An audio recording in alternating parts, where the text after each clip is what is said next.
is obviously very close. And the truth is that Purim, there are many very interesting things to think about in terms of Purim. And I'd like to cover some of the topics. Obviously, it's very extensive and so on. But I would like to cover, certainly a couple of the ideas of the main themes of Purim. First of all, you have to realize something that, and as we will see, it's responsible for one of the dinim. Purim is a highly, very unlikely story to have ever happened. It sounds, straightforward. Well, we know there's a hero, there's Mordecai, there's Esther. We all know the story, right? And the heroine, of course, is Esther. Then the villains, Haman, Ahasuerus. It's really a tremendous story of intrigue when you really think about that. It's a highly unusual story. But the truth is, if you really think about that, Purim should really never have happened. Not because of the Jews, the sin that the Jews had done. But the truth is, the story is filled with unlikely circumstances. And that's how we begin to see what's called the spiritual, divine underpinnings of the whole story. Let me show you the things that really should never have happened.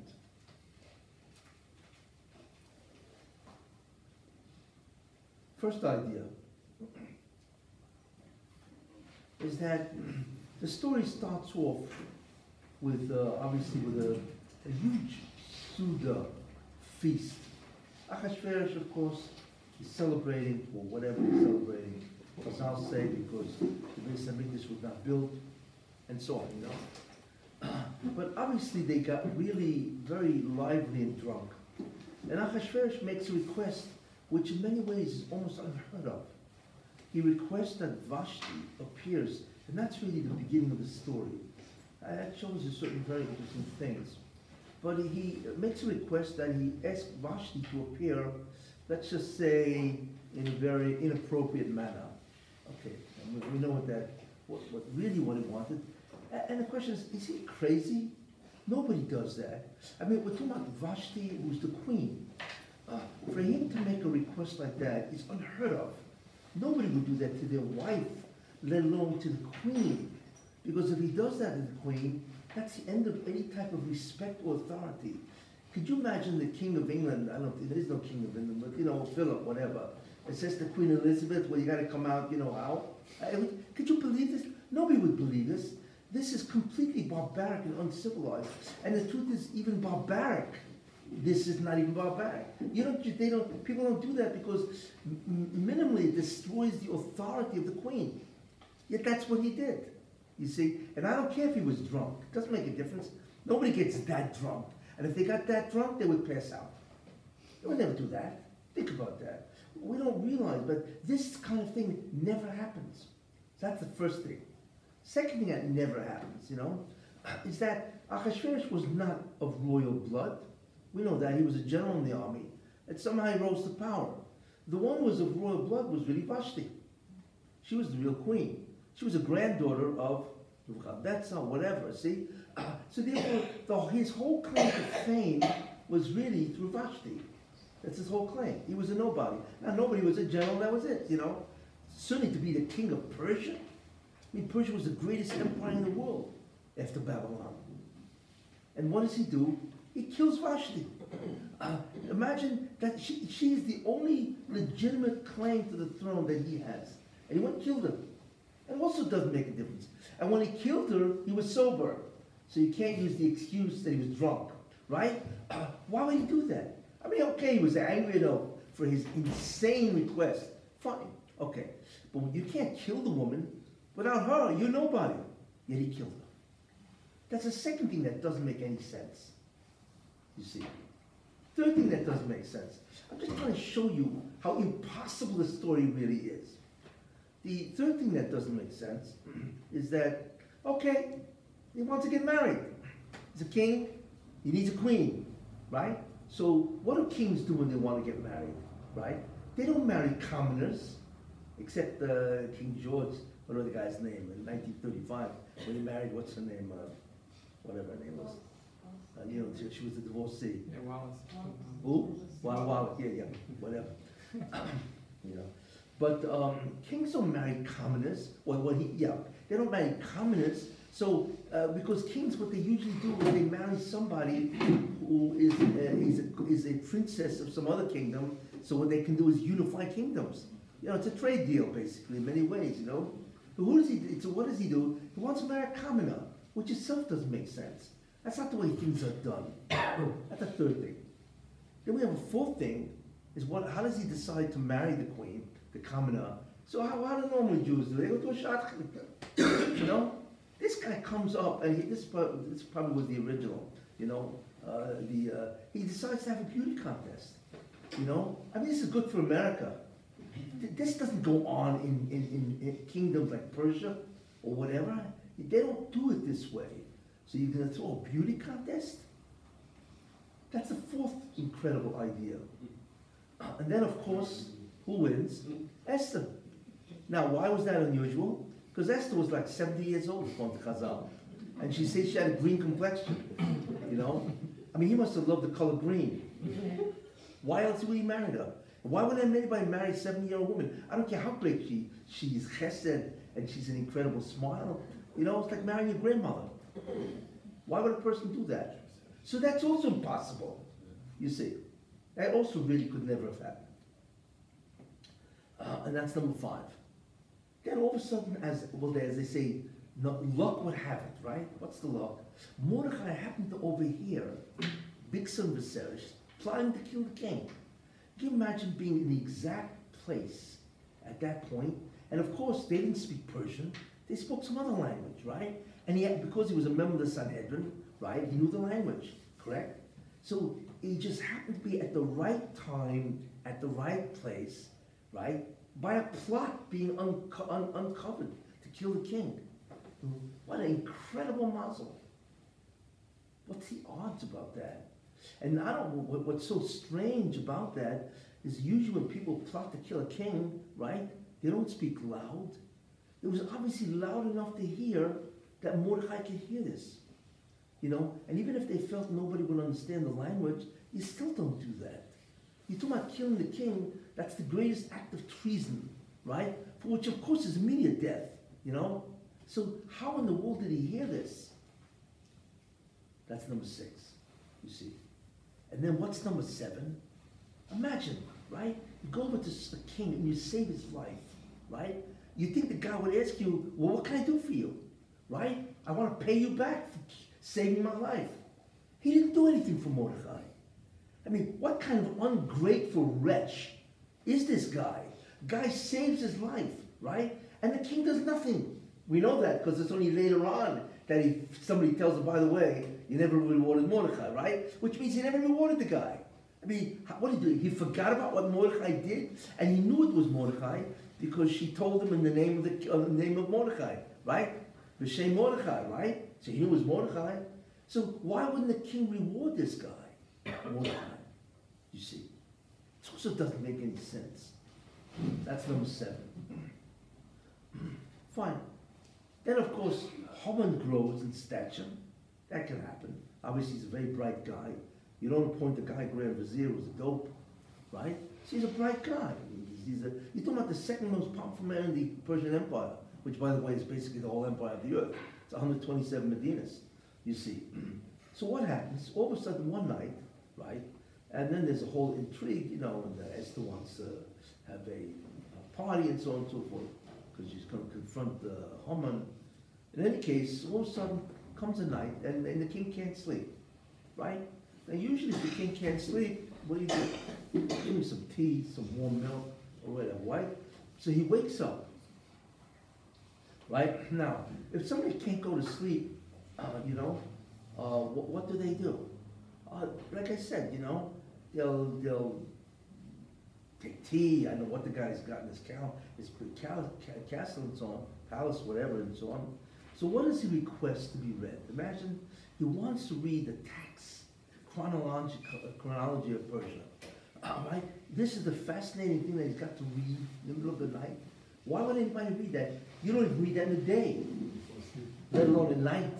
Right? I would have heard something like that. You know, he wants the prestigious tomes, you know, that record all the transaction of Europe, of Persia, in the middle of the night or whatever. That stuff is bizarre. And that's miracle number 8. And of course, they open up the book, right? And Bermo, as they say, lo and behold, it's right in front of them. You see? Mordechai saved the life of the king. You see? You know how many tomes, how many volumes Persian chronological history has? You think it was the only one? Could you imagine they took the exact one out, right? Right? Because any kingdom, any Persia, they had many, many volumes of the history of Persia, you see. So they pulled the exact one out, open up the book, and it falls to the exact page. What are the odds? There are no odds for this. No bookie would ever give you any odds for this type of behavior. You see? This is 9. It's a miracle, right? Okay, so all of a sudden, you know, they hear a knock on the door. Well, who's there? It's Haman. Why is Haman visiting the king at 3 a.m.? This is my question. Who goes to visit a king at 3 a.m. when the guy's obviously sleeping? You see? Which also doesn't make sense. What's he doing there? Okay, you're excited because, you know, Esther invited you. That's great. But you don't visit the king in the middle of the night. And then what does the king do? Right? Because he had asked previously, what do we do for Mordechai? Nothing. Nothing. So he asks Haman, what do you think we should do? Now, Haman, of course, was a classic megalomaniac. He says to himself, well, I'll tell you what to do. You take the king's horse, the crown. This is what he's saying. The horse, the robe, the garments, and the crown. And the whole, right? And you let whoever this guy is, because he figures it's me, right? And you let him ride through the streets, and you say, Kochi Yoselish, thus should be done to a man whom the king would honor. Right? Now, this is sick. Why? And you have to think about that. If you're talking about kings of the old days, there was only one thing they were worried about besides tax money, right? And that is somebody's going to kill them. They always worry about that. That's why when Roman emperors became, guess what? They killed out the entire family. This was known. Why? Especially the rivals, the brothers, right? You killed out all your brothers. Because the last thing you want is them taking over your kingdom. This went on all the time in ancient countries, you see? Now, who would Ahasuerus think would want to take over his kingdom? Because remember, he's not royal. Remember, right? Any guy can sit on his throne. You see? Obviously, the first one he would think would be guilty would be who? Haman. Why would Haman give him a suggestion, right, that would clearly indicate, I'm interested in your throne? Think about that for a minute. It boggles the mind. And we're not talking about a stupid person. Haman was a very bright guy.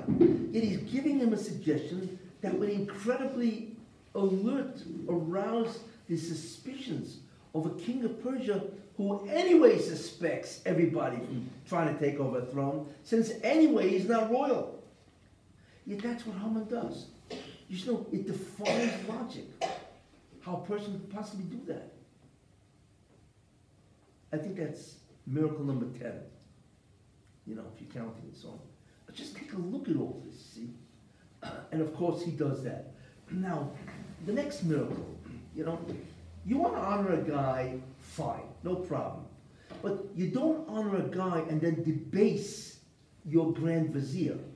You see, you have to remember what was going on. He was honoring Mordechai with this impossible nonsense of a crown. No king would ever do that. Give his crown away and his horse and his garments. You don't do that. Okay, you want to be Meshiga? Fine.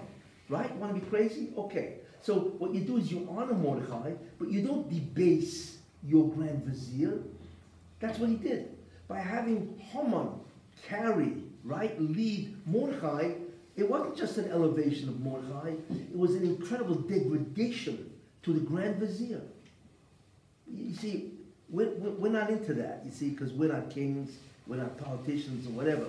But think about it. You don't do that. You see, he could have picked out any minister. I mean, a lot of Choshev ministers there, right? Go back to any one of them. Why does he pick out the grand vizier?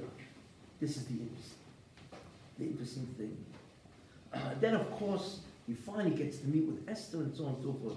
And then after Esther accused them, and lo and behold, the next thing we find Haman is on the bed on top of Esther. I mean, this was after the accusation of Esther, right? That he's the one who wants to kill me and all my people and all that, right? I mean, this is the worst place to be on at that point, right? When the king walked out enraged, right? And lo and behold, he's on top of Esther. Obviously, he was probably drunk with every guy, and he was begging for his life, but this is the wrong place to be. And of course, he came in, and he said, you know, excuse me, you want to take my wife in my house also? You know what I'm saying? It's like you know, that's a death sentence. And then of course his face fell. That's incredible. Can we say that a stroke of good luck? Right? And then all of a sudden, what was the coup d'etat? The final, right? Is Charvona. Charvona says, by the way, he just set up a whole thing for Mordechai, talking about a guy who wants to kill everybody, right? You know, he just set up the guy, and that was, you know, sometimes you need a final statement, you know, to what's called clinch the deal. You know, he clinched the death sentence just with that statement. I mean, this stuff is incredible. You know, it really could never have happened. You know, one miracle, two miracles, but not 15, because that's how many I just said. You know, incredible. Because what do we see from this? And that's what's very important. We don't realize how highly improbable the whole story is, you see. So then why did it happen? And the answer is because it's the Rebbeinu Shalom that makes everything happen. That's why. And to Rebbeinu Shalom, it doesn't make a difference if it's one miracle or 15 miracles. It's irrelevant. This whole thing was a setup. The Jews were chayav misa, whatever they ate at the meal, and at the very meal that they were done to be chayav misa, at that very meal, okay, they were saved. That was the beginning with the whole story with Vashti. You see, it's astounding when you think about this. And by the way, that's the origin of the costumes. Why do we wear costumes on Purim? You see, and the answer is because the whole story is nothing more than a costume. The whole teva is a masquerade or costume of God. It's not really. We're looking at a story, but that story is the Rebbeinu Shalom orchestrating everything. And that's really why you wear a costume. Because what you're really saying is, you see me, I have a certain appearance. That's not really who I am. I'm behind the mask, right? So therefore, that's what Purim really is. And Purim is a mask of the Rebbeinu Shalom. And we learn here that it doesn't make a difference how many miracles. It's the Rebbeinu Shalom that controls every step of what happened on Purim. Just like he does everything, you see. And that's why why the name of the holiday really is Purim. Purim means lots. Why would you name a holiday after what Haman threw lots to decide when to come Mordechai? Why would you name a holiday after that? And the answer is because the whole Purim looks like chance. A lot is chance. When you put your hand to a lottery and you come out with something, it's all about chance. So really, it's almost like a euphemism. Chance, you call this chance, you see? And that's Purim. Purim heightens the concept that this is impossible to be chance, you see? And that's why we have that, and so on. And there are many other things we learn about the whole concept and so on, you know, which I can go into. Go on.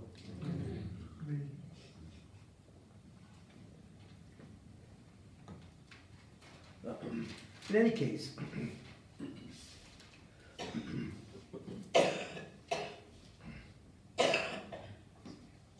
there's a gematria. We have. Let's put it this way: Adelo Yoda. It's another custom. It's all related in many ways. Adelo Yoda, right? Between what? Baruch Mordechai, or I should say, right? Baruch Mordechai and Orah Haman. We don't know the difference, right? Why? And what you do is you get drunk. Some people say you can do it through sleeping, whatever, right? If we're supposed to, one of the mitzvahs that we're supposed to do is to become in a semi-conscious state. I hate to use the word unconscious state, but in a state where you cannot distinguish between blessed Mordechai and cursed Haman. Why would that be? Have you thought about that? It's an unusual type of mitzvah. Because what we learn from Purim is a very important idea. The Rebbeinu Shalom will not be frustrated, which means that God is in charge of everything, period. If you are a tzaddik and you're doing the will of God, great. Then you get rewarded. If you are in Russia, yes, and you don't want to do the will of God, you must do the will of God. That's what it is. Nobody can veer from the plan of God. The only thing you can have in that plan is, did you contribute to the plan, or did you try to frustrate the plan? And that's, of course, if you contributed to the plan, you get reward. If you frustrated the plan, of course, then you're punished. But both must go in the direction of God. That is not possible to avert. It's very important. Haman had no choice. You see, we think Haman had Bechira, and it's incredible that he made these foolish choices. But in the end, both, and I'm going to say it very interestingly, both are the agents of God. That's an incredible concept. A tzaddik is an agent of God, and a Rosh is an agent of God. But like I said, the tzaddik gets reward for that agency, and the Rosh gets punished. But neither can deny the ultimate plan of God. And therefore we see, Haman had no choice. You see, he thought he could destroy the Jews. On the contrary, it was he who did what? He's one of the responsible people who actually in many ways elevated Mordechai by leading him on the horse. He immediately put into the mind of everybody that Mordechai is a very great figure, and so on. But the main idea is that Haman had no choice. And that's the reason why we have what? Adla Yoda. In fact, the gematria of Baruch Mordechai and the gematria of Orah Haman is the same gematria. Because what that tells us, and this is what we have to learn from Purim, all mankind are the agents of God. That's it. Whether you're tzaddik or rasha. But obviously there's a difference. If you contribute, like I said, you get schar. And if you deny and frustrate, then you get punished and so on. But we say Adla Yoda, right? To us there's a difference. Mordechai is the hero and Haman is the villain. To God, there's no difference. They're both shlichim. They're both agents. To God, it doesn't make a difference. Your choice. But you cannot deviate from my plan. That's what we learn from Adla Yoda. You see? That's why Chazal made that mitzvah. That we should not, in many ways, you cannot. To us, there's a difference between them. But to God, there is no difference. They will both ultimately fulfill the plan of God. And that's the mitzvah of Adla Yoda. Same concept. Many things that we learn from Purim. And I just explained, basically two mitzvahs that happen with Purim, and so on. But in any case, think about that. Nisim, one after the other, of things that are never done, yet they all happen in an incredible sequence. It was a sequence of miracles. Yeah, it took time, but these things really never happen, and so on. Something very important to think of, that no matter what happens to you, it must conform to the plan of God. Yeah, you have Bechira, you have free will, but even with free will, you must go in the plan of Tikkun to rectify the universe. Okay, that's one interesting theme. Next theme, one of the most difficult things to know in Torah is Haman. Is he out of his mind? Think about this. You see, again, you have to look at it's called the Test of Reasonableness. You see, you always should apply the Test of Reasonableness. Is this reasonable to understand? Makes sense in a reasonable way. Okay, let's ask ourselves about Haman. All right? There's a guy Mordechai. Yes, he doesn't want to bow in front of Haman. We know this from the Megillah, right? And all of a sudden, Haman fumes. Haman fumes, gets very angry. Yes? So he says to one of his subordinates, who is this guy? Who's this? Who Yehudi? He's a Jew. So all of a sudden, Haman decides to wipe out Haman and every Jew. Right? What did I say? You said Haman, but you meant Mordechai. I meant Mordechai, yeah. Okay. Well, he wiped himself out anyway, so... Yeah. Okay. So Haman decides to destroy Mordechai and every Jew. The question is this. What do you want to kill the guy for? You're the second most powerful man in the kingdom. What, are you bothered by this guy? Yeah, put him in jail. Right? There's jail. Right? What do you want to kill Mordechai for? There's a lot you can do with Mordechai besides killing the guy. That's the first difficulty.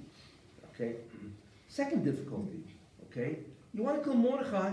Mordechai. What do you want to call the Jews for? What did they do to it? What? This is an incredibly racist idea. But I want to tell you something. you can't just say that Haman is an anti-Semite. You have to know one thing. He's in Persia, and he's not the king. He's only the Grand Vizier. Ahasuerus is the king, you see. So if that's the case, you can't just willy-nilly what they call kill everybody you want. You can't kill an entire people in any kingdom, you see. You have to be a certain type of person to do that. And besides, you're not in charge. It's Ahasuerus that's in charge. And remember, they pay tax, right? Jews pay tax. If you kill all the Jews, that's the end of the tax that you could collect. And in the olden days, meant everything, tribute. Why do you think everybody wanted to conquer everybody else? It wasn't just to conquer, they wanted to tribute. They wanted the money. You see, I can't just kill them. And now that they're loyal citizens, they work, they're part of the Persian empires. You can't just kill them. But, so then, why do you want to kill them? Just because you're angry at Mordecai? Why do you want to kill them? Second problem. Third problem, which is interesting. Haman goes over to Mordecai, and he says to him, excuse me, I'm getting names confused. Haman goes over to Ahasuerus, and he says, and because he's got to convince Ahasuerus, so he says to him, there's a nation that's separate, and their religions are different, and therefore what should we do, right? We should kill them. Now you can ask him, does this justify the murder of all these, because he didn't say they did crimes, that's their way of life. Does this justify murder? That's the first thing. But what's bizarre about that accusation is this. It says in the Megillah, right, that he had 127 Medinas. He was the king over 127 provinces, which is enormous. And it says there also, each province had their language, everybody had their own language. We're not talking about, right, even though there was Persia, but Persia was the conqueror of many, many different cultures and languages, you see, and also religions, you see. So what's he talking about? What do you mean they're separate and have a different religion? So there's the other 126. What is he talking about, this guy, What kind of a time is that? And Ahasuerus says, fine. You know what I'm saying? Which itself doesn't make any sense. But what was the taina of Haman? Especially when he has, it says in the Gemara, Kiksavim Ulukashoinam. He sent scripts out to all languages and cultures and so on, So obviously, there are many countries just like Jews. So what was the argument then? This is the question. Not only that, it's always repeated again and again about Haman.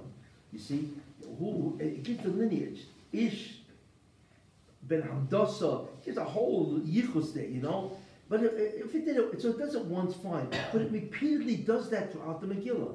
Why does it do that? We already know who this guy is. He's an Agogi, from Agog, and so on. And he's Ben Hamdasa, and so, why do we have to repeat this over and over again? You see, this is the difficulty in understanding the story of Haman. But if you think the story of Haman is difficult, what about Amalek?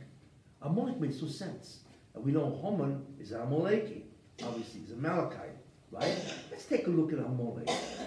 And again, the story, if it wasn't for the fact that the Torah wrote it, I would never believe it happened. It's one of those kind of stories. It doesn't make any sense. Why? Let's take a look. People make a mistake. They say, well, the Jews got out of Egypt and they wiped out Egypt, obviously, right? And the Amalek heard about it and they wanted to kill the Jews. What? Why? What's your problem, Amalek? Okay. Now, there are people who think that the Amalekis were atheists. That's wrong. There was no such thing as atheism in those days. Everybody believed in a religion. They didn't believe in one God, but they had a polytheism, right? They had many gods they believed in, right? So what's your problem? The Jews believe in that God, and you believe in your gods. So what do you want from these guys? What's the point of it? You also believe in a God. You see, they're not atheistic. Atheism is a product of Darwinism. You see, once they came up with an idea called evolution, then they can remove God from the whole scene. Before that, people had a real problem. They couldn't remove God. Because how do you explain what's called the complexity and the diversity of species, or even the origin of species, you see? So Amalek was religious. They had their pantheon of gods, whatever, and so on, So then why do you want to kill the Jews? mystery. Doesn't make sense. That's the first problem. Second problem, why do people attack other people? Because usually they feel threatened by them. So therefore, what they do is because there's a military threat, so they arm themselves, or they take, what's called, they preempt, and they kill the other people. The Mendel says that they had to cross 5 borders, Amalek, to get to the Jews. 5 borders. That means they're not a threat to you. So then why do you want to kill them? That doesn't make sense at all. You see? Third problem. Do you know how much money it cost America for war? When America went to war in Afghanistan, which is far away, it cost them $1 billion a day. Do you know how much money that is? $1 billion every day. Imagine, Amalek wants to mount a war against the Jews, right? So they got to cross 5 boundaries, right? Not only that, it's not like there's stores in the wilderness to buy food from. There's nothing there. It's a wilderness, which means they have to take along the supplies. Do you know how long the supply train has to be to take an army that's sufficient to attack the Jews? You see, it's a fortune. For what? Doesn't make sense. What's the military campaign about? You see, they believe in a God, they know military threat, so why do it? Then there's another problem, you see. The Jews just got finished and they wiped out Egypt, right? Egypt is the greatest nation on earth at that time, on the Ramses, right? That means Amalek knew it was a suicide trip. They knew they were going to get killed. How do you fight a nation that just wiped out the greatest nation on earth? You can't. So it's a suicide trip. So why are they doing this? You see, none of this makes sense. That's also the question. I think each one boggles the mind. Remember, would you spend $1 million a day, or whatever, the fortune, when there's no reason at all to do it, and when you know you're going to get killed anyway? Right. So, so what's in their mind? And not only that, when the Jews left Egypt, it says there was 600,000 males, right, above the age of 20. So if you count the below, right, and the women and the children, you're looking over 2.5 million people left Egypt. Do you have any idea what kind of army you have to mount to kill 2.5 million people? Well, what does that mean? You're going to tell me Amalek had they had an army of 2.5 million people? Nobody. How many people? I think the only one was like a standing army of 2.5 million people is who? Is North Korea. But that's because almost everybody's in the army in North Korea. That's how paranoid they are. You know what I'm saying? But that's what you need to do. So how can they have such an army? You see. And the last question I want to ask about Amalek is what? Why does God hate them so much? It says, "Mechoma midor dor," that I will kill them. You have to kill Mitzvah to kill an Amaleki. Imagine what that is. That means if you see an Amaleki in the street, you have to say, "Excuse me, please wait for a minute." And the guy says, "Okay." He's a man. You pull out your gun and you blow him up. You kill him. That's it. That's a mitzvah. You see? Why does Hashem hate them?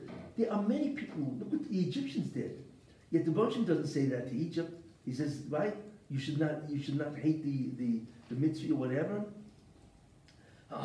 That's the great mystery. How do we understand Amalek? It also makes no sense. Just like what Haman did in the Megillah also makes no sense. You see? So what have I done? I have subjected the Megillah and Amalek and so on to what's called the Test of Reasonableness. This isn't reasonable. It's true. Of course it's true. There's no doubt about that. Because the Torah says it's true. Right? I have doubt about that. But like, how is this possible? We're not dealing with one guy by Amalek. We're dealing with the whole nation. You see, that's the question.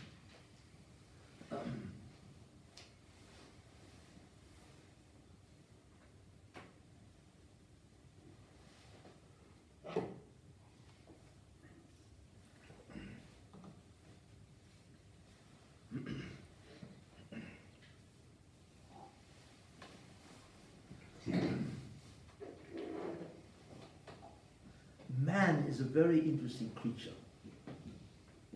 What does that mean? We all walk around with delusions of omnipotence. you realize that. We all want to be somebody. You know, you have no idea how pervasive that is. Very pervasive. We want to be somebody. We don't want to be nobodies. Not only that, you see, but man, whether be conscious or even unconscious, you see, is always striving to do one of three things. Either he wants to become God, or he thinks he's God, or he wants to overthrow God. You see? Man is in many ways obsessed with the Rebbeinu Shalom. Why? Because the Rebbeinu Shalom is omnipotent. He's all-powerful, you see? And everybody wants to be all-powerful, for whatever reason. I mean, psychologically you can understand, because he somehow wants to overcome his feelings of inferiority, or vulnerability, or whatever it is. Because we all know that in many ways we are helpless, we are vulnerable to all kinds of problems and so on. So obviously one of the best cures for that is to be omnipotent. Being God is one of the best solutions of all, right? Because the Rebbeinu has no limit, he has no dependencies, you see? And he has no insecurities or anything like that. Because the Rebbeinu can do whatever he wants and so on. So people are preoccupied, even if we don't realize that. Most 99% of our actions, believe it or not, is to feel like somebody.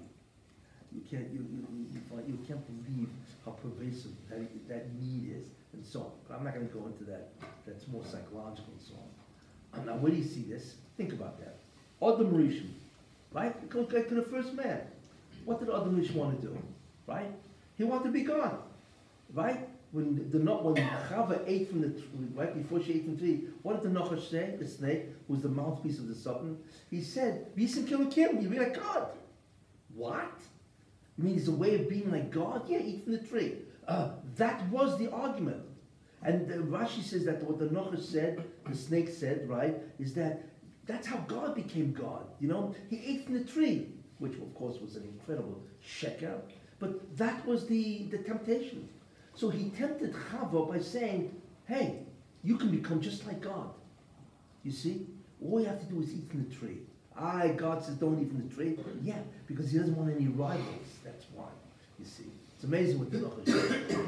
What Chava should have said to the Nachash, really, what would have been a great answer is, "Excuse me, if you're saying eating from the tree will make you like God, I have a defect because he commanded me not. What about you? Why don't you eat from the tree?" You know, she never did that. But where are you? You're offering me the whole kingdom. Why, right? You could also have the kingdom. How come you don't have it? You know, I'm sorry. Okay, she didn't do that. And of course, history changed because of that.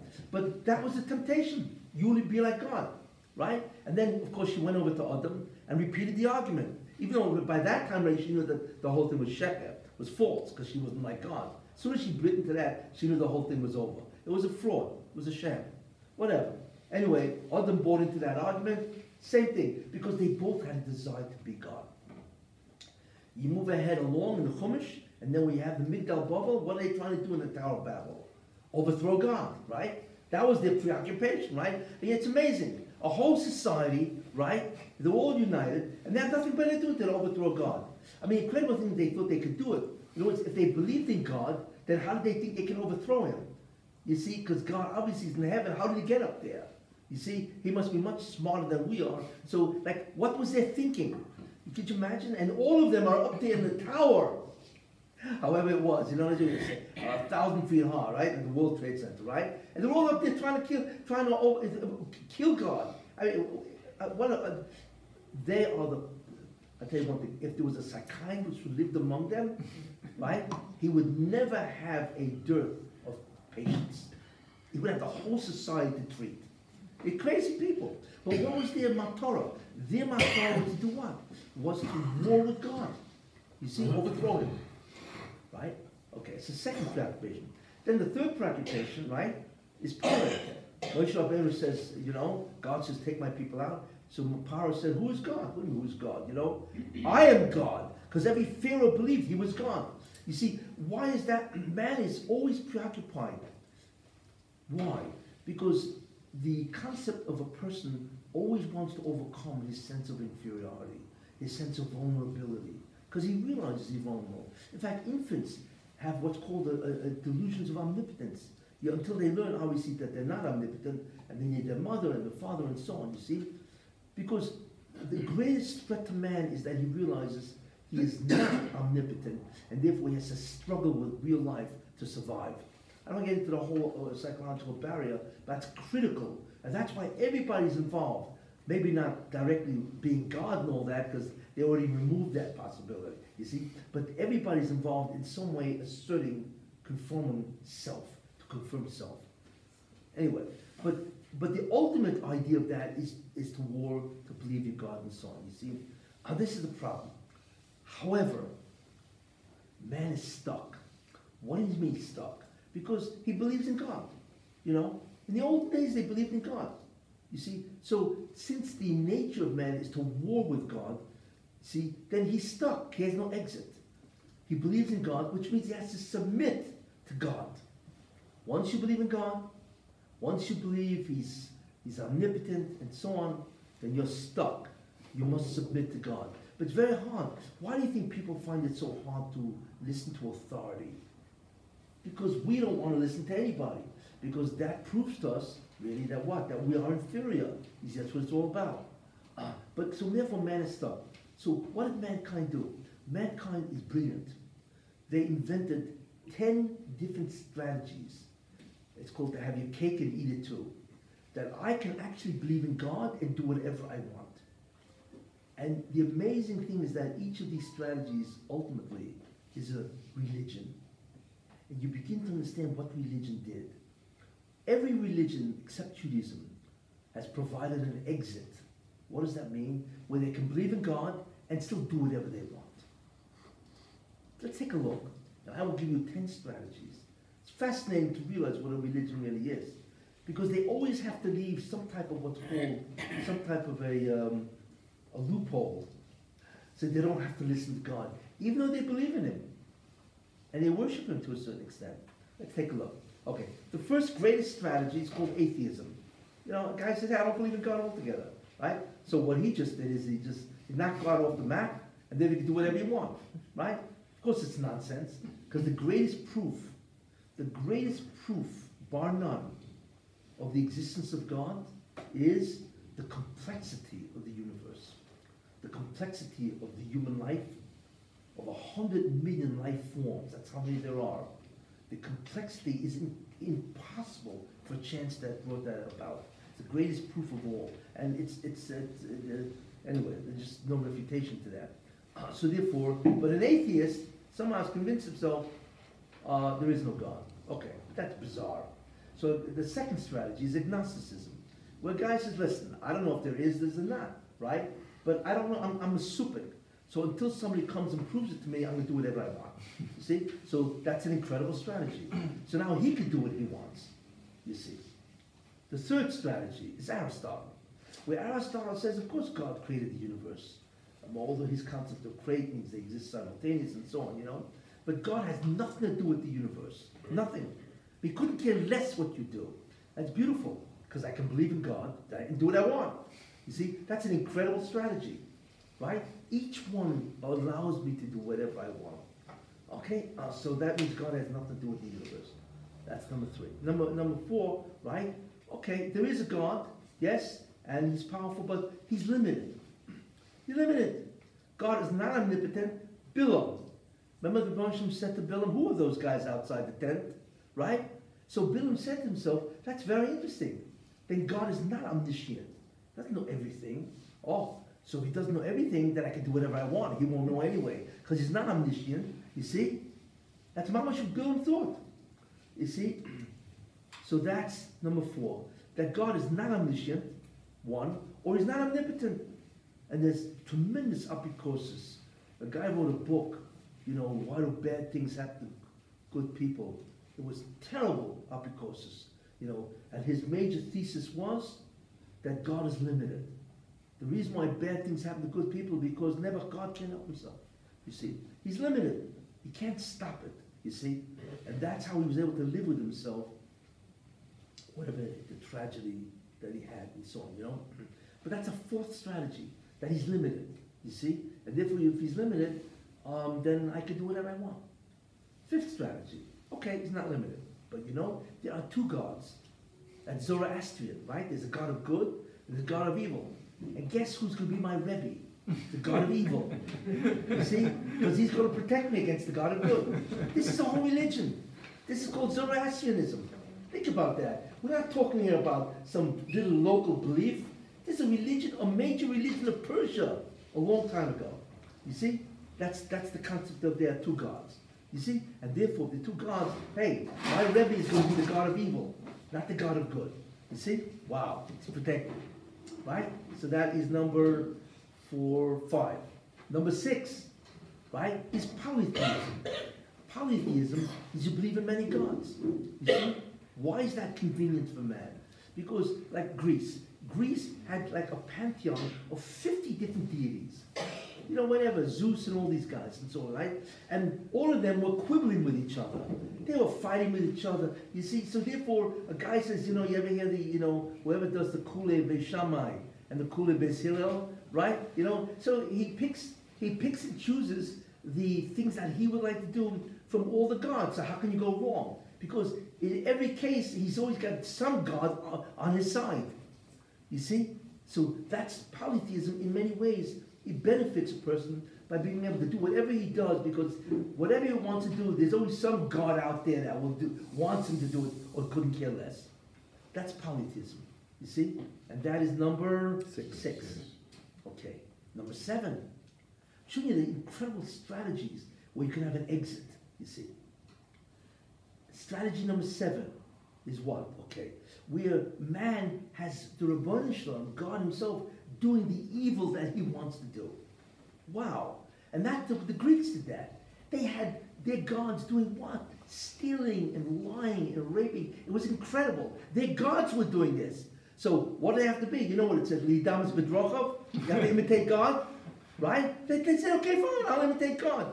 There are so many religions that believe that God hates, and therefore they're mitzvah to kill, because they really want to kill. Except they made God do it, so therefore they can do it themselves. On the contrary, they're tzaddikim.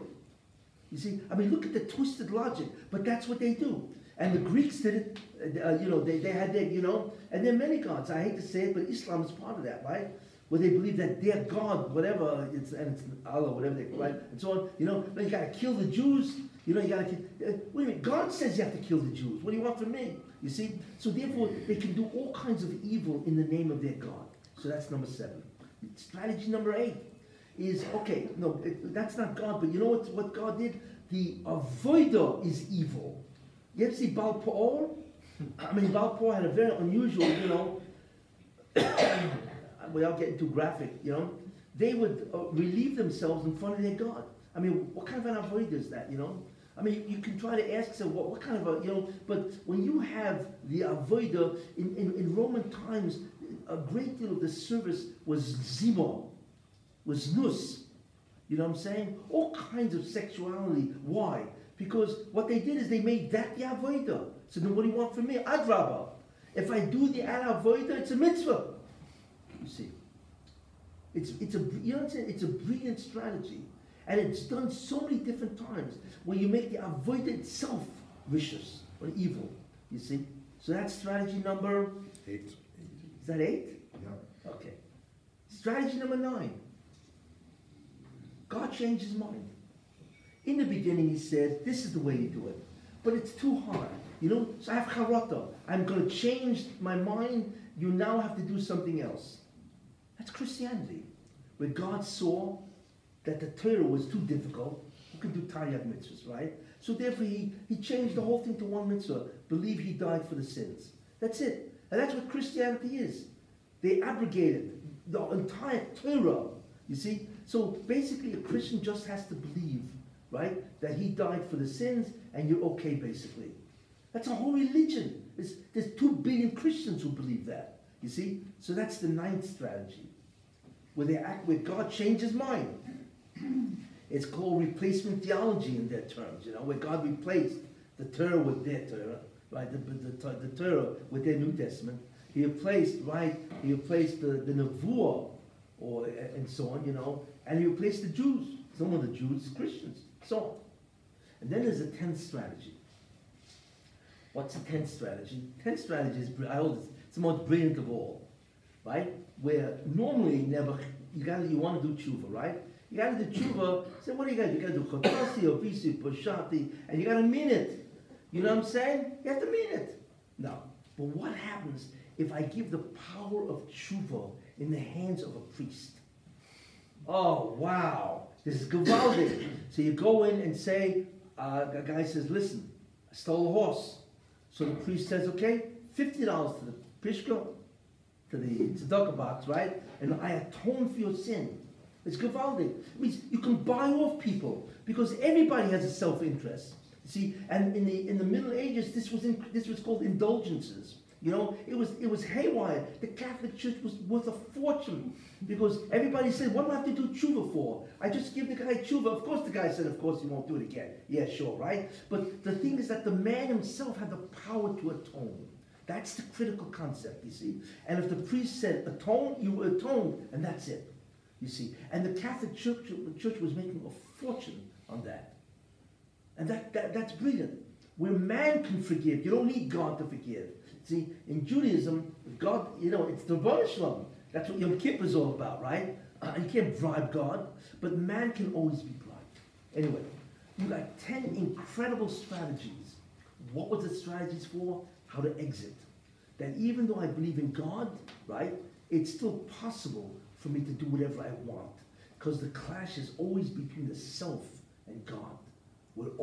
The self is always at war with God, whether we realize it or not. The concept of merido, to be married by Malchus. You see, that's why do you think we say Kriya Shema all the time?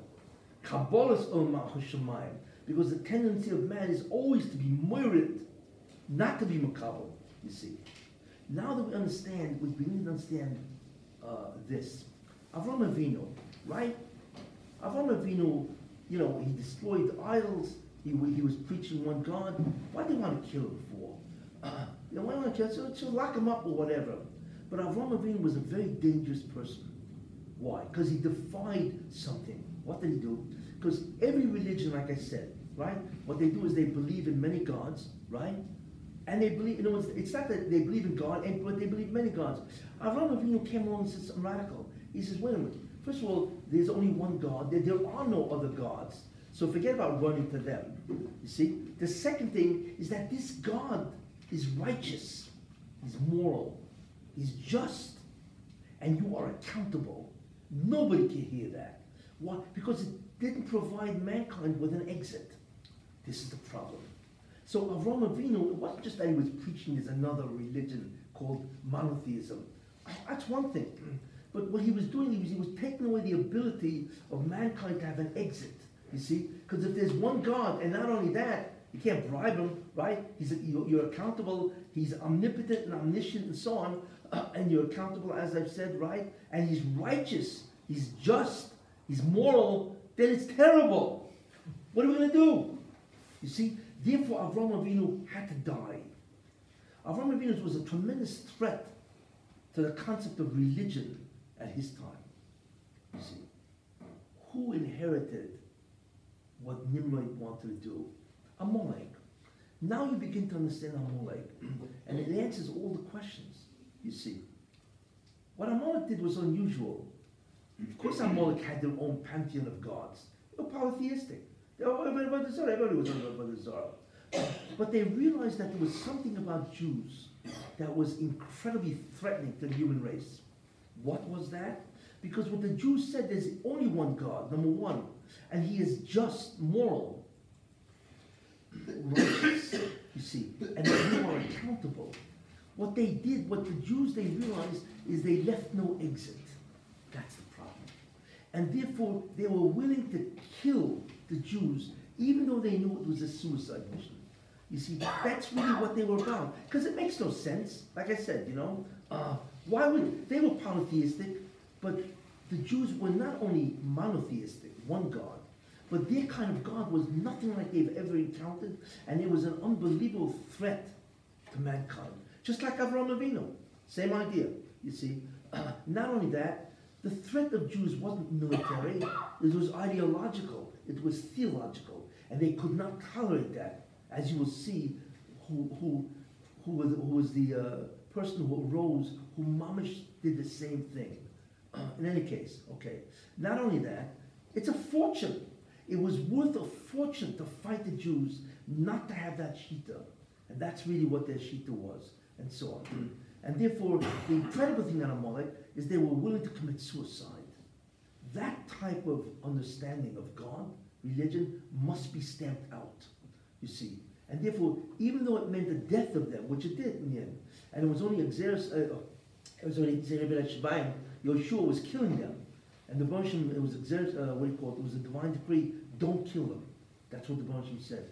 Because as long as that philosophy can exist in other places, then you can't just kill them out, and so on. In any case, but they were willing to commit suicide. And that's why the Banshim hates them. Why?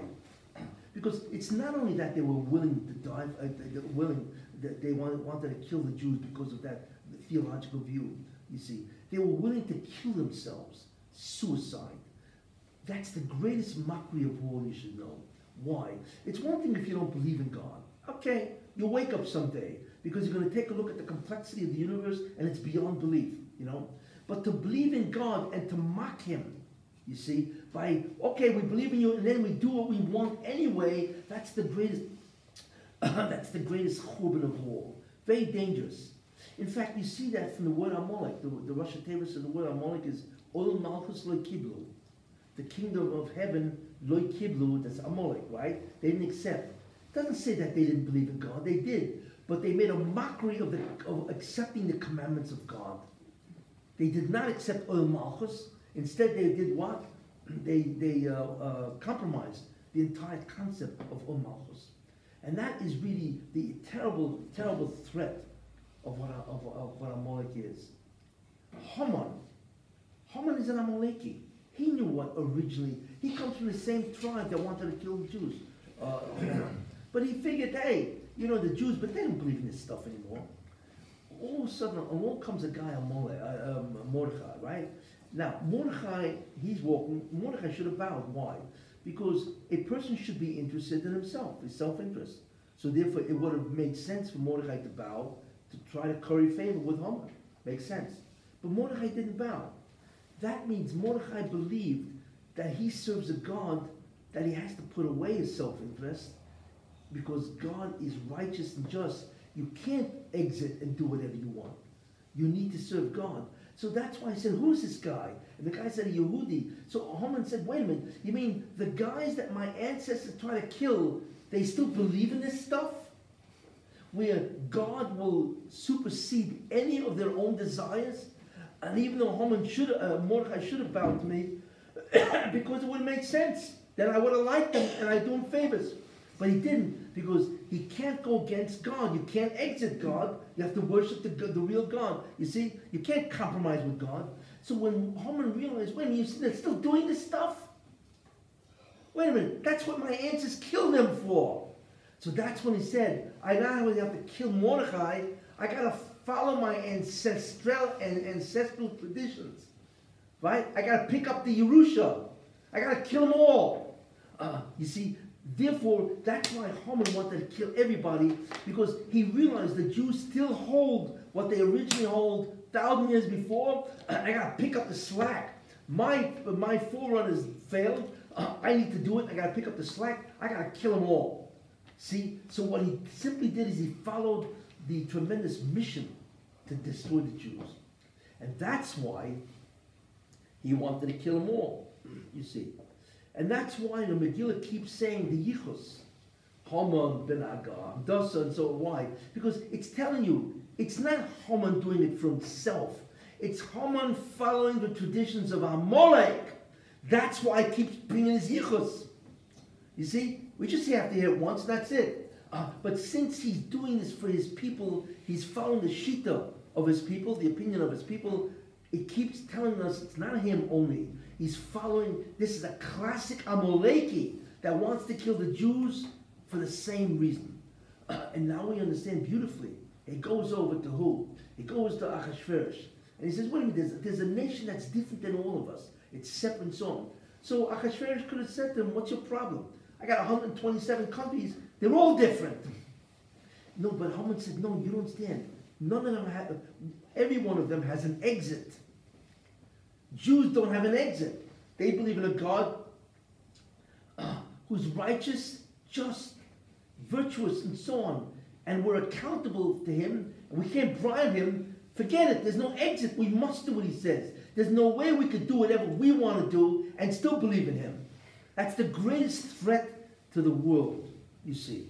And then Ahasuerus said, fine, that type of religion, you're right, that's got to be stamped out, and so on. And of course, he didn't want to do it simply, because after all, they do give tax.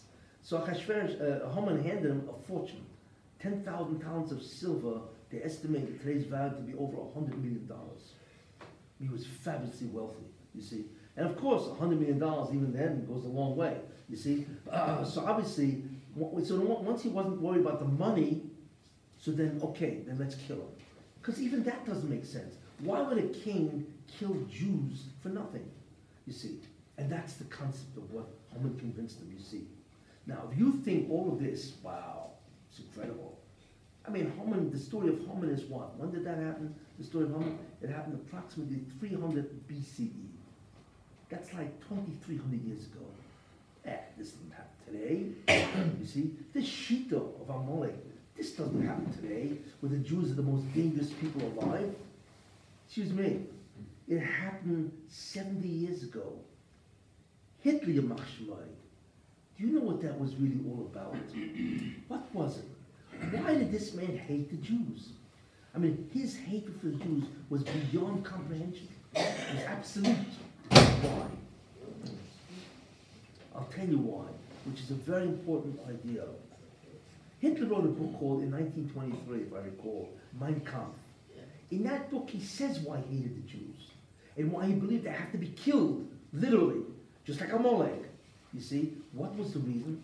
Because he said that the Jews have made us into wimps. They gave us a conscience.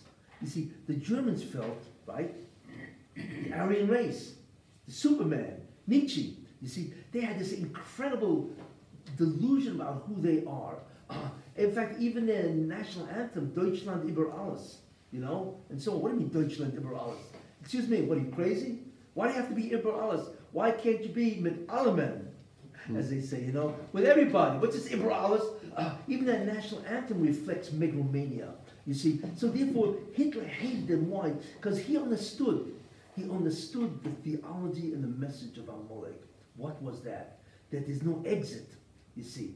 The Jews have made us, he says, in the Mein Kampf, they have made us into wimps. Wimps. They gave us a conscience. It means we cannot compromise with God, you see. And here they made everybody into wimps. He said the whole Christianity is a bunch of losers because of that. You see. Whose sheet is this? Who does it sound like? It's Mamash Amalek. You see. So we realize, therefore, this phenomenon where people hate the Jews because the theology of the Jews, that's why they hate Jews, and that's why Hitler. And I want to tell you something. Did Hitler commit suicide? Yes. You know what they did? He writes this in the Rise and Fall of the Third Reich by William Shiur. It's a thick book. But he writes several incredible ideas. One of the ideas that he writes, which is really remarkable, he says at the end of the war, the German generals came over to him and they said to him, you know, hey, we're losing the war. So Hitler said to them, what's the problem? Why? I mean, the German army was incredible. They really had an incredible army. It's only a nest that they didn't take over the entire world. A tremendous air force and the Luftwaffe and the army, the Wehrmacht, and so on. They had military down to a science. But what happened? So Hitler said, well, why are we losing? You know? So they said, because why? Because we need to ship troops to the front. So what's the problem? You're taking all the trains and bringing the Jews to the concentration camps. We don't have any railroad cars anymore. You believe this? That's what they told Hitler. You're busy shipping the Jews. We have no cars to bring the troops to the front. You see? So what are we fighting with? You know what Hitler told them? I mean, what they really told them is very simple. The war's over. We're dying. We're losing. Why? Because you're more interested in killing the Jews than you want victory of Germany. That's really what they told them. Right? And you know what Hitler told them?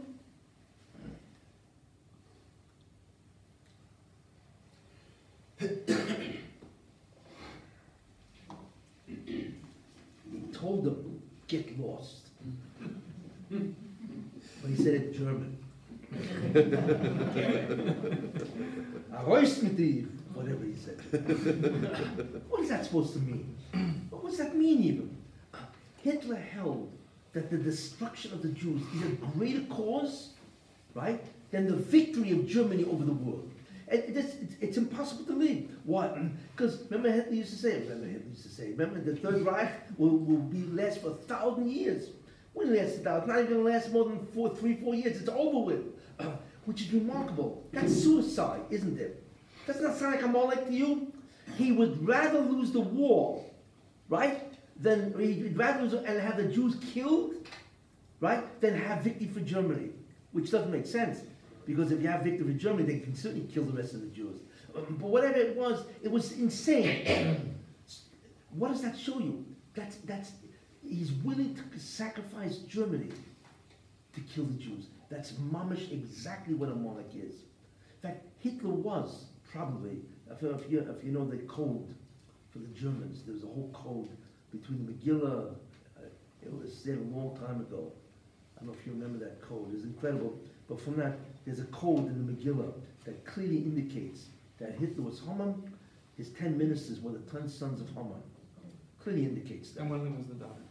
Yeah, and Goebbels, if I remember correctly, and of course, one of the people who died, of course, was his daughter, the daughter of Haman, because she threw herself over the roof because she saw a man leading Mordechai.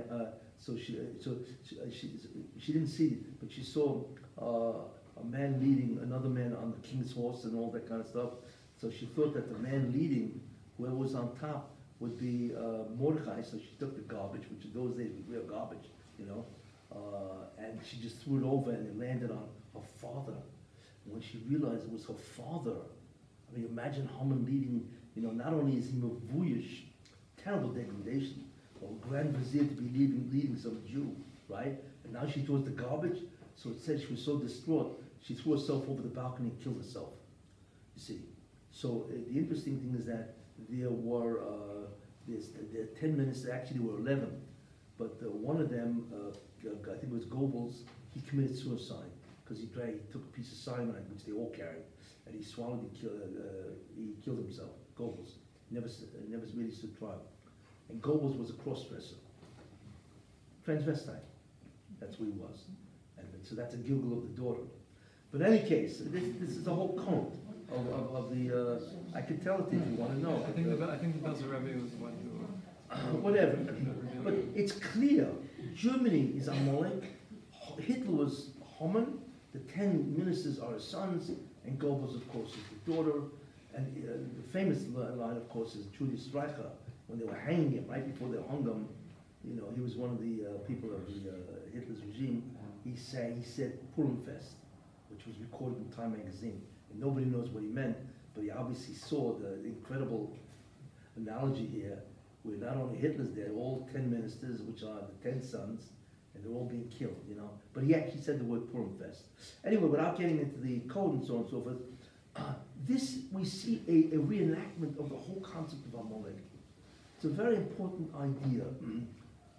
This is, in many ways, once you understand this concept, this tells us something very important.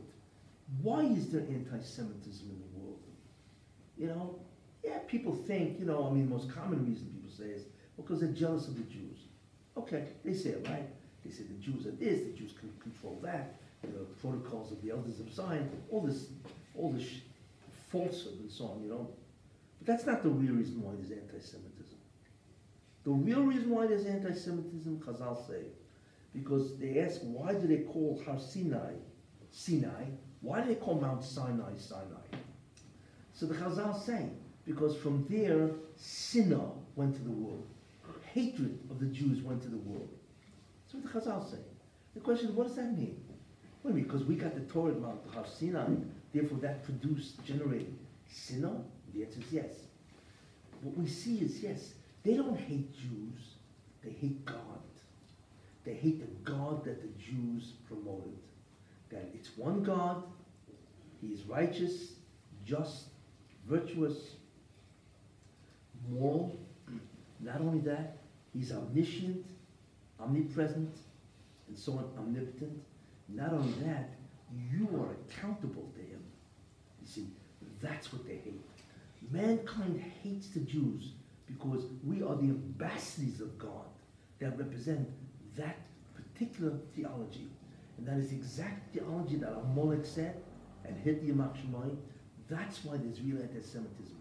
Mankind has never forgiven the Jews for receiving the Torah and for promoting the belief of this type of God.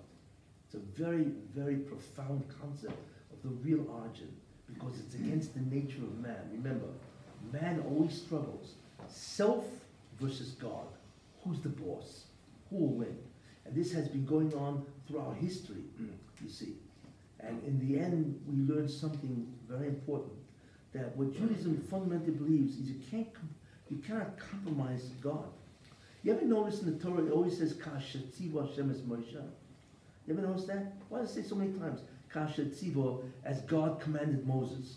You know, how can you say it once, you say it twice? Oh, we get it. You know what I'm saying? We really get it, you know, that he obviously does what God wants. No, you have to understand, Moshe never took an exit, you see. Whatever God told him, he did exactly. Whereas every other religion, they bend the rules. You see, that's what the Torah is always telling us. Moshe, you cannot compromise God. You need to do exactly what the Rebbe wants. And that's the greatest shvach of Moshe Rabbeinu, you see. Very important idea, you see. We now understand a lot of the ideas. I showed you the whole concept that the whole story of Purim should never have happened because it's one miracle after the other. I showed you 15 miracles that could never have happened, yet all happened. And I told you why. Because history is nothing more than the acts of God. And we are the players. But guess what? The script is the Rebbe Shalom. Minimal, you see. And I showed you that. A very important idea. A second idea, why Haman did what he did. Because what he thought he was doing was a mitzvah, so to speak, to carry out the will of his ancestors, Amalek, to kill the Jews. And that's basically what he did, you see. And it also shows you that that concept, that theology, that theological understanding, right, that you need an exit where you can compromise God, even though you still believe in him, right? Mankind has never forgiven the Jews. Just like they didn't forgive, Nimrod didn't forgive Avraham Avinu, all right? And Hitler, of course, never forgave the Jews. And in the end, it's interesting that Hitler was the greatest traitor of Germany. Think about that. The man could have had a victory, but he gave it up to kill the Jews. That is the betrayal of Germany. If you ask any country, what do you think about this guy? This guy's a traitor. How do you do something like that? Yet the hatred and the animus that he had toward Klal Yisrael was a million times greater than the hatred he had for everybody else, and even his desire to conquer the entire world, which is beyond belief when you think about that, because his whole point was to have the Third Reich 1,000 years. But we learn from this one thing, that there is no exit. It's the Rebbe Shalom. And that's what we have to understand. There's no compromise with the Rebbe Shalom. He wants us to do his will, and that's the end of it. Of course, if you don't do his will, then the Rebbe Shalom is a mischased, there's a marachim on you. You know, there are many ways to return. It's clearly like that, you see. But in the end, you can't deviate. You can't play around with the Rebbe Shalom. Unfortunately, you find the reform movement, right? The conservative movement, what are they really doing? You know, who's serving who? Is man serving God, or does God serve man? You see, that's basically what the Reformed and conservative are. That's the Reformed, and now you understand in a much greater context, the Reform movement, the conservative, the Reconstructionist, right? And the Open Orthodoxy, which is the newest brand of meanness, and so on, you know? All of them do one thing. They all are looking for an exit. Like Amalek in Judaism, you see? And they think they found it. And because each one wants to controvert the halacha or the Torah itself. Because what do we see? Mankind is, even Jews, they're always looking for an exit. An exit means a loophole where I can have my cake and eat it too. I can do whatever I want and still believe in God. It's a terrible dilemma for man, you see? And that's really, all these things are nothing than modern day versions of Amalek. Of course, they don't want to kill Jews, that's a different story, you know? But it's nothing more than people looking for exits, for loopholes, to be able to compromise God in every which way. So there are all kinds of excuses, and so on, That's really what we face. In other words, the concept of Amalek, the difference of Amalek, however, is they were willing to commit suicide. See, that's a new level. That's Mesiras Nefesh.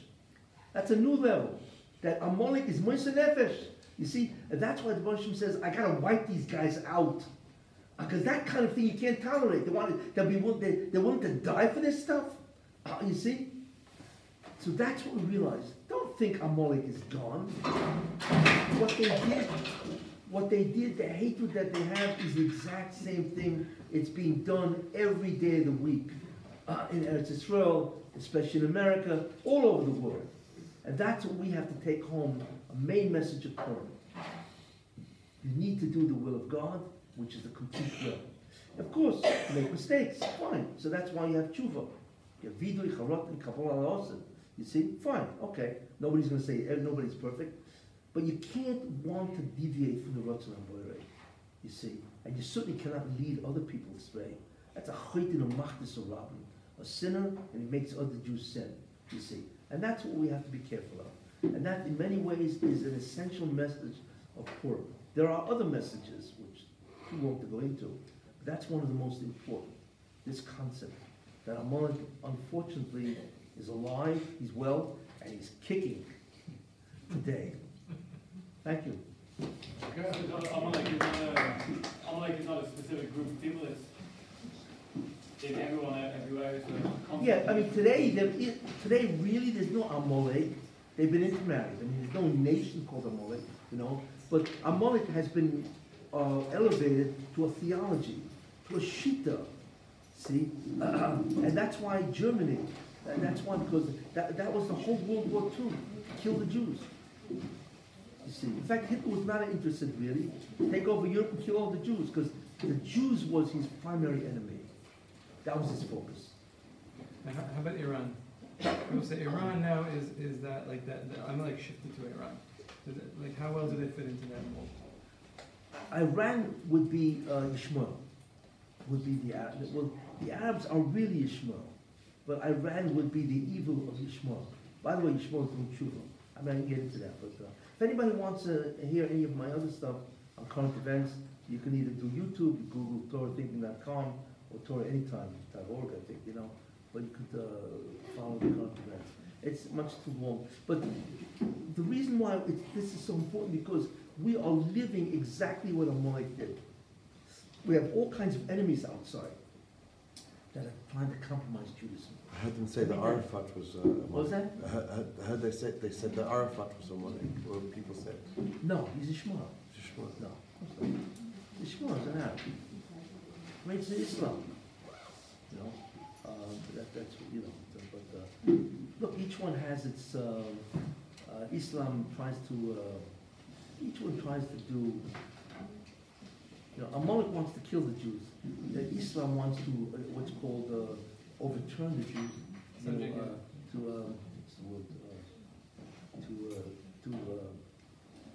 They want to take over Judaism. In fact, they all want to take over. Christianity wants to take them over.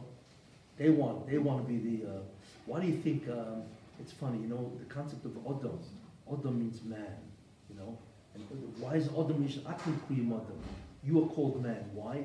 Because a person who's called an Adam really is able to do tikkun on the bria. There's a certain type of neshama. That's why Adam is only a Jew is an Adam, because only he can move, he can make corrections, tremendous tikkunim in the heavens, in the upper world with his acts, But these two religions, Islam and Christianity, they want to usurp Judaism. That's why they're trying to usurp the name also. That's why Yishmael is called Pera Adam. But the problem, he's not an Adam, he's a Pera Adam. He's a wild man. And even Esav, which is Christianity, is Edom, right? He also wants to do Adam. You see, everybody's trying to get the Adam. So only Jews are really Adam. Yishmael is Pera Adam, and Esav is Edom. You see, they never, because their job is to usurp Judaism, take it over. It's called rivalry. You see, but Amalek wasn't interested in taking over Judaism. I want to kill everybody. That's the difference. So everybody's got a different program. You see, Anything else? Would you say that Trump is fulfilling his role? Every day that goes by, it's beyond belief what the man is doing. Just incredible. Now with the rise of the scandals with the Democrats, and the fact that everybody knows the Russian dossier is really a fraud. Everybody knows that now. And the fact that the Democrats, the top echelons of government, it's corrupt. That's a threat to democracy. I hope they understand that. What these guys did, the Department of Justice, the FBI, and the NSA, all of them threaten democracy. Because what they've done is what every dictatorship does. They politicized and weaponized the government against people that disagree with them. That's not a democracy anymore. It becomes a dictatorship. It's a tremendous threat to democracy. That's really what's happening. So that's a tremendous blow against the Democrats, you see. And besides the Russian dossier, and then anyway, they're going after what's called the Uranium One scandal, and Hillary. She's incredible. They're going after her. And look at what Trump has done. You have any idea what Trump has done in the last 3 months? Beyond belief. He goes to the Kessin. I'll just give you a while back he went to the Kessin, puts a fiddle in the wall, right? That's an admission that what? That the God of Israel is supreme. Then he gives a Hanukkah party, right? Where he basically admits that the Beis Hamikdash is ours, right? And then he declares Jerusalem to be the capital, which means the holy city of Jerusalem is yours, right? If Jerusalem is ours, then Israel must be ours too, because you don't have a capital if you don't have a state, right? So obviously the state of Israel is ours, right? And then he releases Rubashkim, which basically says, everybody, that we were wrong. We put you in jail for nothing. That's why he commuted him, because it was the wrong thing to have Rubashkim in. And that's a hidor that they've been doing this for 2,000 years to Jews. You see? And then Pence gives a speech which is beyond belief. If you look at his speech. For America to say what he did, well, he legitimatized everything. The Jews own it. The founding fathers of America used the Torah. And the Hamaria was a Keda. I mean, I thought there was a rabbi talking, not Pence. And you see, I had to explain, but even now, what do you think happened now? With the bombing of Iran, of Syria, right? They bombed, they sent a drone in, right? Syria sent a drone, and Israel responded, right? It was also incredible. And I don't know if anybody realizes what's going on with them. So Israel responded, but they took out half the Syrian Air Force, or the sites, incredible, 12 sites. They did more damage now. Last time they did that was since 1982. But that's incredible. Why? Because first of all, it shows that the Iranians, the Russians, and the Syrians were shocked because they didn't realize that Israel knows all the places, because a lot of these places were supposed to be concealed. How did Israel know about that? So they now realize that Israel has intelligence, which is incredible. Nobody believed this. Because, like I said, they bombed places that they thought were hidden. And that means they now realize, hey, they know all about us, we're all naked now. So how are we going to hide everything? You see? Number two, it's an incredible deterrence. See, now they really have a deterrence. Russia, certainly Syria, and Iran. Then number three, if Israel could do that in one day, could you imagine how great their military hardware must be? So now everybody's going to flock to buy their hardware, the military hardware, because that hardware overcame all the defense of Russian missiles and all that, you see? But number four is even better. You have to look at what this means, right? Because Saudi Arabia wants to join with Israel as a bulwark against Iran, but until then it was theoretical. But now they see, it's incredible. Israel is not afraid of anybody. They'll really do it. Israel can bomb all of them, So Saudi Arabia, this even encourages more that Saudi Arabia should ally itself with Israel. You see, because they actually did it. And they took out half the Air Force of Syria. So that's the truth of Ishmael. Even greater. So with that one drone accelerated the repentance of Ishmael. You see? Because it made real what Israel could do. No more just theory. It made it real. You see? All this came because of one drone. What a miscalculation. You see? And so wherever you go, you have just Israel is rising among the nations. You have to understand you have to see what's going on. Israel is no more a little backward banana republic. You know, Israel is rising to the top. You see, and that's one of the reasons why America has to become wealthy. Because if America becomes wealthy again, they become prestigious, then whoever they value will also become prestigious, which is Israel. And then everybody's going to flock to do trade with Israel because they all want to curry favor with America. You see, that's the way it works. Not only that, Israel is a world leader in what? In medicine, cyber security, in agriculture, water conservation, in military hardware. It's a world leader. It's incredible because Israel only has what, 8.5 million people? I mean, it's nothing. Israel has less people, or I should say Israel has less than 1% of the world's population. Yet Israel is almost one of the greatest nations on earth. It's just beyond belief. Why do you think that's happening? Because we are approaching the Messianic era. Israel is going up. So you have Edom doing tshuva, Trump. Then you have Yishmael doing tshuva, which is unheard of. You know, India Air India wants to go to Israel. So the problem is El Al always has to fly around Saudi Arabia, right? They can't fly over Saudi Arabia because Saudi will never let, right? And now guess what? Air India is flying over Saudi Arabia to land in Ben Gurion. It's unheard of, you see? And the whole Saudi Arabia is changing.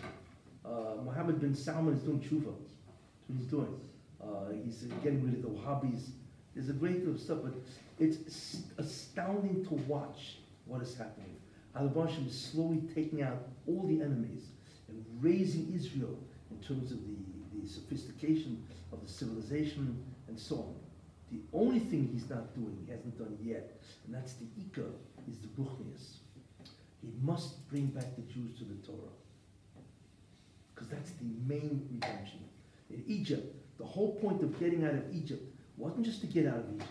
It was to have Torah at Har Sinai. Without Har Sinai, then everything else becomes irrelevant. We don't realize that. And therefore, what the Moshe did is he took them out of Egypt in order to give them Har Sinai, Mount Torah. And that's the Geula. There's a physical redemption and there's a spiritual redemption. And the spiritual redemption must happen before the Mashiach comes. Is it happening? Hopefully.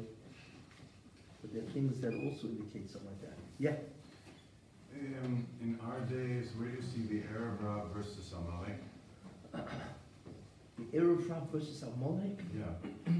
In one of your talks, you mentioned that we had 8 enemies Yeah. that has to be dealt with, the Arab and Amalek. But Well, the Amalek is at the end. at the end. Yeah, he's at the end. And Arab? Well, the Arab is the reformed conservative leaders, and unfortunately, he's ready to govern. That's all the Arab, you know. Because Israel suffers terribly in Ruchnius. The problem of Shabbos, and there's no Jewish education in the schools in Israel. It's terrible, you know. That's the Arab, you know.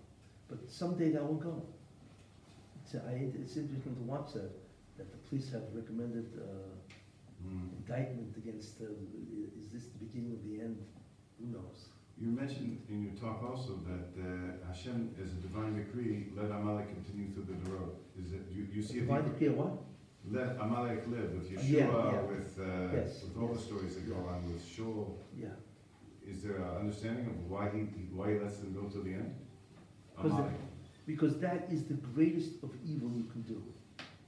It's a mockery of God. It's the greatest evil you can do. So why leave it to the end? Because that shita will always exist. You see, so okay, you wipe them out, whatever you really done. Okay, you killed Amalek, that's true, you know. But that concept, so what God wants is that Jews have to destroy.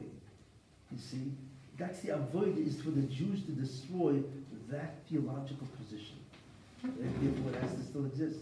Thank you. Okay. There's a concept of there being a Chag HaGeula, which is like a Chag HaGeula. Who? Chag HaGeula. Chag HaGeula? Right, Keneged Pesach. The Purim was Keneged Shavuot. Hanukkah was Keneged Sukkot, and there's going to be a final. And it's this concept that we're living right now, the times of a Megillah. You're talking about all these astounding events that are happening. Yeah. And one day it's all going to be written down in this Megillah. That's also going to be, none of it makes sense. But how Hashem brought around the Geula and how Hashem brought... Let me tell you one more thing and I'm out of here. There are 3 sukkim in the Torah, which indicate messianic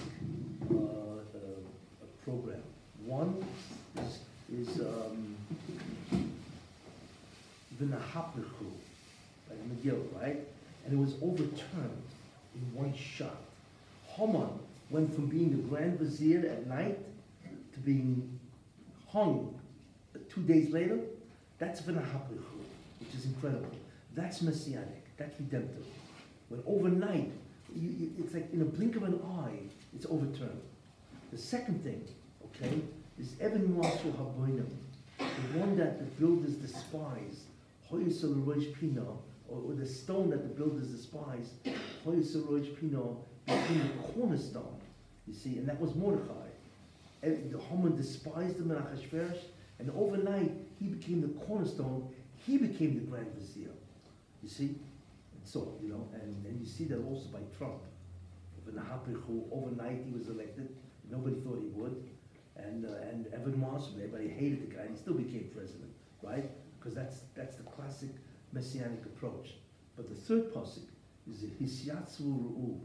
Stand back and watch, like Priya Samsov, as Yeshua Hashem, the salvation of God. You see, we don't do anything. Who took out all the Arab nations? It's astounding. Think about that, right? Who took them out? There's not the IDF probably can't believe what's happening. You see, when you talk about, remember Russia with Gorbachev and Yeltsin? Russia was overthrown in 3 days, if you remember, in 1990. It was overthrown without a bullet being fired. Would anybody have ever believed that? The Berlin Wall collapsed overnight, okay? And not only that, we see this constant, first it was, it all started in, was it Tunisia? It was Tunisia. It all started, and all of a sudden, Libya is no more, Egypt is falling, it's on the ropes already, And then you have Lebanon is finished, Syria is finished, Afghanistan is finished, Iraq is finished. It's like, and what did Jews do? Nothing. They fell by themselves. You see, that's the concept of Hisyatzu. Stand back and watch the salvation of God. That's exactly, well, the IDF does nothing. Maybe they're going to retirement. But that's fundamentally what seems to be happening. And that always happens at the end of time, like Kriya Samsov, where God says, don't worry, you see that Egyptian army? What you see today, you will never see them again. Moshe Rabbeinu says that. Why? Because this is the redemption. In the redemption, you don't have to do anything. It's all been done. God will wipe them out, and it's exactly what he does. And he has wiped out Ishmael. And not only that, he's wiping out the evil of America. That's what he's done. All of a sudden, he took a man, a businessman, Trump, and out of nowhere, the guy became president, and Trump is changing America. He's doing incredible stuff. With the foreign policy, with the tax, and so on and so forth. He's taking away all the regulations and the bureaucracy. If you heard his State of the Union speech or what he's done, it's incredible in changing America. It's an Amalek overnight. And nobody he himself didn't expect himself to be elected president. This all smells like redemption. Because that's the way it works. In the end of time, God just works. He does it himself. You don't need Ishtadlus.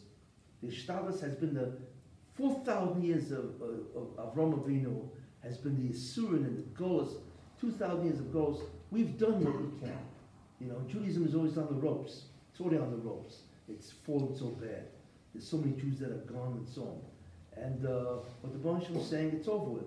I now will take over and bring the Geula.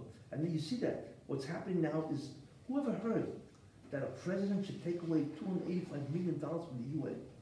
Now, whoever heard that, and that's what he did. Take money from the UN, take money away from the UNRWA, and it's where he defined the UN. This kind of stuff doesn't happen, but it's happening now. But here's the problem. The problem is that if 15 miracles happen to you in one day, guess what? By the time the 16th miracle happens, you know what you say? Ho hum. Why? You know, because you don't even see it anymore. It's like, of course, you know. The problem is we don't see each one of these things is a nest. The UN, Jerusalem should be the capital. The destruction of Syria, it's a basket case. And so on, the destruction, not only that, the fact that America is the greatest oil producer in the world now, and OPEC is having terrible times charging for oil. That's why so many countries are going bankrupt. The world has changed in the last 7 years. How much changed? You know, and it's not like we could explain why and how. It just happens. That's Hisyas Furu'u.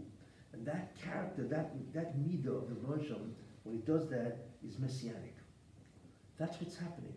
And you have to realize the problem, like I say, it happens different places, different times, but it's all converging. So the problem is that we don't recognize that each one is a nest that had never happened before. You see? But when it's like the Purim story. You put it all together, and bingo, Mordechai is the main person. That's why we don't see anything. People don't realize what's happening. It's just incredible to watch. Yeah. Isn't the fighting supposed to get worse at the end? What? Isn't the fighting supposed to get worse Where? at the end? The Jewish people converging on Israel and the Jews. No. It's just opposition. That's all. It's just opposition. The terrible slaughter that the Jews should have received, which is predicted in Sanhedrin, was absorbed by the Holocaust. Now it's just going to be a lot of confrontations, uncomfortable, and so on. You know, think about that. In the end, it's supposed to be good. There's supposed to be the whole world is against Israel, right? Over Jerusalem, which is in Yecheskel, Lamed Ches. It's happening. You know what happened? The UN, the Gematria of Gog and Magog is 70. The UN are the 70 nations. And guess what? What's their major opposition? Jerusalem. They're going crazy. That's exactly what Yecheskel said. You see, it doesn't have to happen into an army, but once the Holocaust absorbed all the slaughter that would have come to the Jews for whatever reason, then now it's just oppositions. And the UN is Gog and Magog. That's really what it is. Okay. I'm into overtime. Yeah.